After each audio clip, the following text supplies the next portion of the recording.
बिहारी बाबू के साथ साथ बंगाली बाबू भी हैं, इसलिए हम लोगों को बहुत ही अच्छा लगा। और उनके जीत के साथ साथ पूरे बिहारी का, साथ में बंगाली का, साथ में पूरे ममता बनर्जी का, सभी का जीत है इस इनके जीत में हम लोग के साथ। शेर बैठे हुए थे लेकिन अब दहाड़ेंगे बहुत कस के। हम लोग आशा लगाए हुए थे कि वहाँ से इनकी विक्ट्री होनी है, क्योंकि ये ऐसे कलाकार हैं जो कि हर चीज़ को बहुत ही बखूबी निभाते हैं। आप फिल्म एक्टिंग में देखिए, है ना, जीरो से हीरो बने, कहाँ से कहाँ पहुँचे। और उस समय वो जो है सो पीक पर थे, तब भाजपा ज्वाइन किए। इंडिया एक है, हम चुनाव कहीं लड़ सकते हैं, नौकरी कहीं कर सकते हैं, कहीं जाके घर बना सकते हैं, बच सकते हैं। और आप देखे भी होंगे, पुराना राजनीतिक इतिहास है, जो बिहार से नहीं बिलोंग करते थे वो लोग भी बिहार में आकर चुनाव लड़े हैं। आप देखे होंगे, हिंदी पर कंट्रोल है, अंग्रेजी पर कंट्रोल है, बंगला पर कंट्रोल है, उर्दू पर कंट्रोल है। ऐसे बहुत कम आपके नेता मिलेंगे राजनीति में जिनको जो है 4-4 भाषा पर, 5-5 भाषा पर कंट्रोल हो। नमस्कार, आप देख रहे हैं लाइव सिटीज़ में हूँ आपके स्टार शिवम। आसनसोल लोकसभा में उपचुनाव हुए थे, ऐसे में टीएमसी के तरफ से शत्रुघ्न सिन्हा को उम्मीदवार बनाया गया था, जो कि भारी मतों से जीत भी हासिल की है। और इस वक्त हम मौजूद हैं शत्रुघ्न सिन्हा के पटना के आवास के जस्ट बाहर, और आप तस्वीर में देख सकते हैं कि यहाँ पर काफ़ी संख्या में लोग हैं। हम उससे भी बात करने की कोशिश करेंगे कि जिस तरह से कल शत्रुघ्न सिन्हा लगभग 3 लाख वोटों से जीत हासिल किए हैं, किस रूप में देख रहे हैं? देखिए, ये बिहारी बाबू का परचम है जो कि बंगाल में जाकर लहराया है। और बिहारी बाबू एक ऐसी शख्सियत हैं कि वो पूरे देश के हैं। महाराष्ट्र में भी उन्होंने जाकर के अपनी परचम को लहराया था और सिने जगत में जाकर के अपना नाम काफ़ी कमाया था।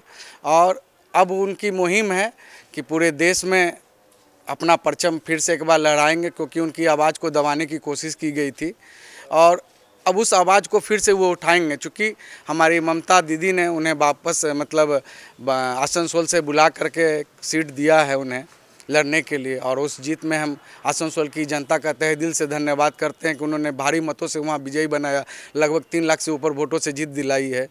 और विपक्ष की अब बहुत बड़ी आवाज़ बनेंगे। जैसा कि आप लोग जानते हैं कि शत्रुघ्न सिन्हा ऐसे शख्सियत थे कि जब वो सत्ता में थे नहीं थे तब भी वो जनता की आवाज़ों को बहुत बखूबी उठाते थे और कभी पीछे नहीं हटते थे।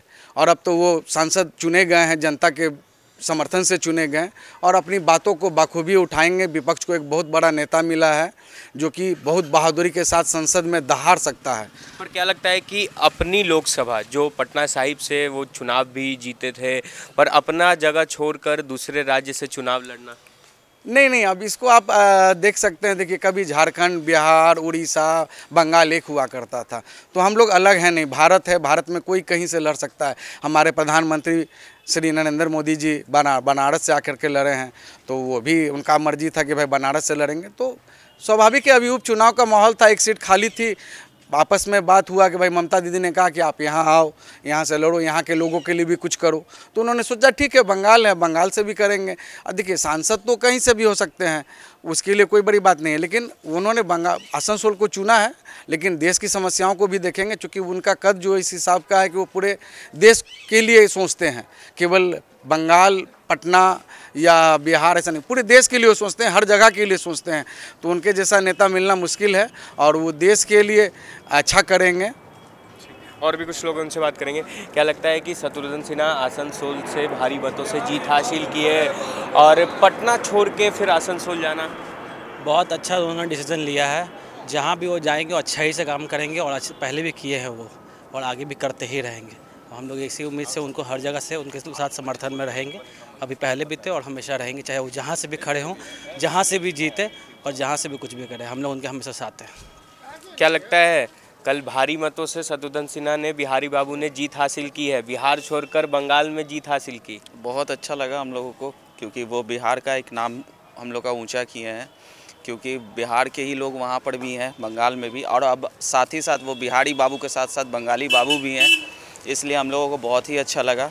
और उनके जीत के साथ साथ पूरे बिहारी का, साथ में बंगाली का, साथ में पूरे ममता बनर्जी का, सभी का जीत है इस इनके जीत में हम लोग के साथ। क्या लगता है कि बिहारी बाबू ने बीजेपी को खामोश कर दिया? एकदम किया है खामोश। जैसे लोग कहते थे कि वो अब उनका अब ये घट चुका है, लेकिन ऐसा कुछ नहीं था। शेर बैठे हुए थे लेकिन अब दहाड़ेंगे बहुत कस के। धारेंगे या जी जी एकदम ज़रूर दहाड़ेंगे। और भी कुछ लोग की बात करेंगे। क्या लगता है कि शत्रुघ्न सिन्हा कल भारी मतों से आसनसोल उपचुनाव में जीत हासिल किए हैं, पटना पर उन्हें पटना छोड़कर आसनसोल जाना पड़ा? सबसे पहले तो मैं एक बात कहना चाहता हूँ कि पश्चिम बंगाल के जो आदरणीय जो मुख्यमंत्री जी जो हैं ममता दीदी, जो उन्हें सम्मान देने का जो काम किया बिहारी बाबू को, मैं तो कतई उनको नहीं भूलूंगा। इसलिए कि बिहार का नाम उन्होंने रोशन किया था बिहारी बाबू ने, इसलिए कि महाराष्ट्र में जाकर के भी बिहारी बाबू ने अपना सम्मान जो दिया है बिहार का नाम उज्ज्वल किए। और ताकि बात ये रही कि पटना साहिब से उन्होंने लोकसभा चुनाव 3 बार सांसद रह चुके हैं बिहारी बाबू, तो ये बहुत गौरवान्वित की बात है बिहारी बाबू को।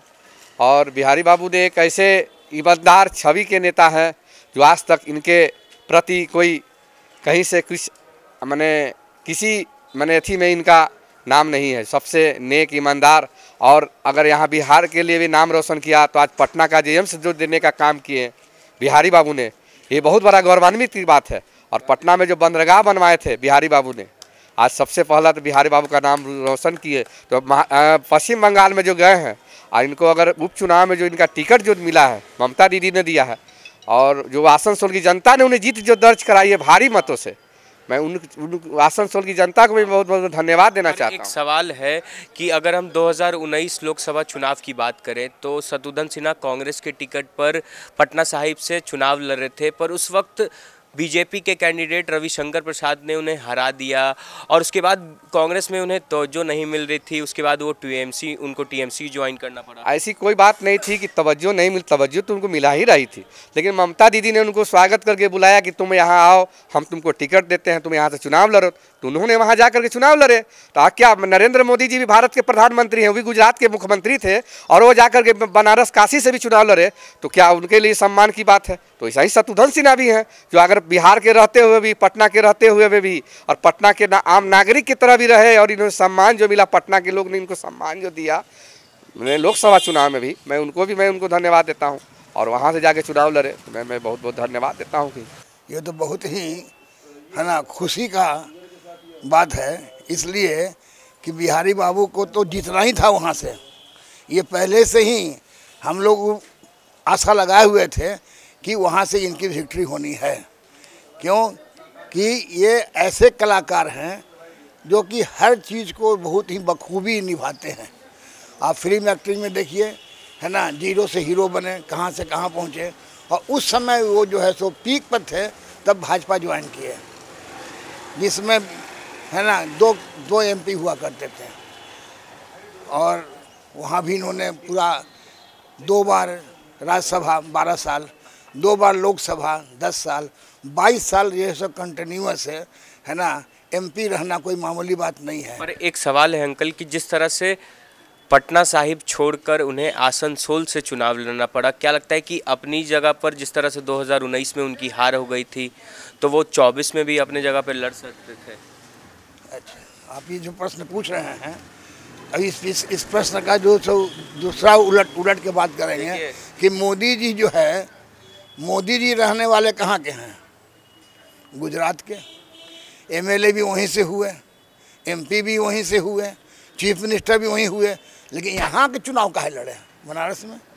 इंडिया एक है, हम चुनाव कहीं लड़ सकते हैं, नौकरी कहीं कर सकते हैं, कहीं जाके घर बना सकते हैं, बच सकते हैं, इसमें कोई गलत बात नहीं है।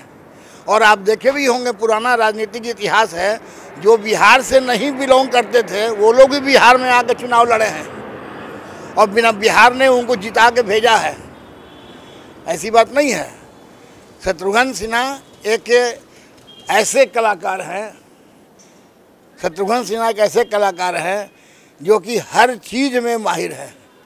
भगवान के आशीर्वाद से, ऊपर वाले के दुआ से उनके जिह्वा पर सरस्वती वास करती है।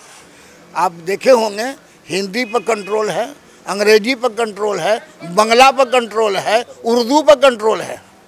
ऐसे बहुत कम आपके नेता मिलेंगे राजनीति में जिनको जो है 4 भाषा पर, 5 भाषा पर कंट्रोल हो, है ना। और हम लोगों के लिए और देश के लिए बहुत ही खुशी का विषय है ये, इनकी जीत लोकसभा में एक मजबूत, है ना, वोकल आदमी होना बहुत ज़रूरी है। और संसद में इनको भेजा गया है। ये बिहार का ही बात उठाएंगे नहीं, आप वहाँ का ही बात उठाएंगे, बंगाल का भी उठाएंगे और राष्ट्र का भी बात उठाएंगे, सारे पूरे राष्ट्र का बात उठाएंगे और सही जगह पर उसको पहुँचाएंगे। तो हमने शत्रुघ्न सिन्हा बिहारी बाबू के पड़ोसियों से बात की। साफ तौर पे सभी पड़ोसियों का कहना है कि जिस तरह से बिहारी बाबू ने महाराष्ट्र में अपना परचम लहराया, उसी तरह बिहार के बाद अब वो बंगाल से परचम लहरा रहे हैं। बहरहाल अब बने रहे हमारे साथ। कैमरामैन प्रकाश के साथ मैं शिवम, लाइव सिटीज़ पटना।